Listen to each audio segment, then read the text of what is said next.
ఈరోజు మనం చేసుకోబోయేది కొబ్బరి ఉండలండి. కొన్ని వాళ్ళ కొబ్బరి ఉండలు అంటారు, ఇది లస్కూర అంటారు. వాళ్ళ ఇదిని బట్టి వాళ్ళ ప్రాంతాన్ని బట్టి దీన్ని అంటారు. మేము కొబ్బరి ఉండలన్నీ మేము లస్కూర అంటాం.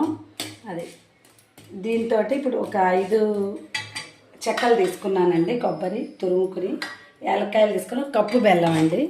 బెల్లం కరుగుతుంది. బెల్లం కరిగిన తర్వాత అందులో మనం కొబ్బరి వేసుకుందాము. కొంచెం బెల్లం కరగాలి. ఉడుకుతుంది కదా బెల్లం. కొంచెం బెల్లం ఆల్మోస్ట్ కరిగిపోయింది. ఇంకా బాగా కరగాలి. బెల్లం కరిగిన తర్వాత మనం ఈ తురుముకున్న కొబ్బరి వేస్తున్నాను అండి. ఒక 5 చెక్కలు వేస్తున్నాను.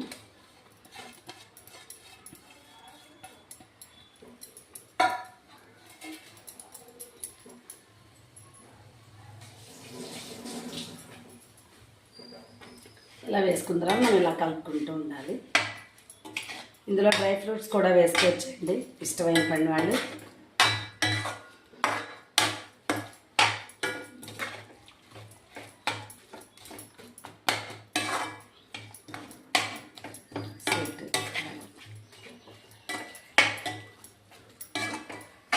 బాగా పాకం వచ్చే వరకు మనం ఉండ అయ్యే వరకు మనం ఇలాగా స్ప్రెడ్ చేసుకోవచ్చు.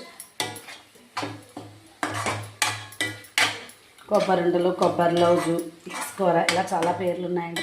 వాళ్ళ ప్రాంతాన్ని బట్టి దాన్ని అంటారు. ఇప్పుడు నేను ఇలైచీ పౌడర్ చేసుకున్నాను కదా, అది కూడా వేసేస్తున్నానండి. ఇలా మనం కలుపుతూ ఉండాలి. టైం పడుతుంది పాకం రావడానికి. ఇలా సిమ్లో పెట్టుకుని మనం చేసుకోవాలండి. ఇది ఇలా సిమ్లో పెట్టి చేస్తాను. మళ్ళీ కాసేపు ఉన్న తర్వాత మళ్ళీ చూపిస్తాను మీకు. సరేనా ఫ్రెండ్స్? ఓకే.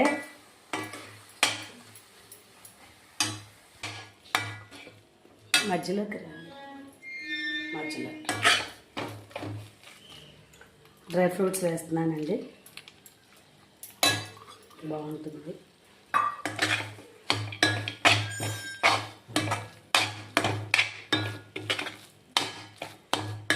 గుంట పాకం దగ్గరికి వస్తుంది. ఉండలు అయ్యేలాగా చల్లారిన తర్వాత వేడిగా చేయలేం కదండి.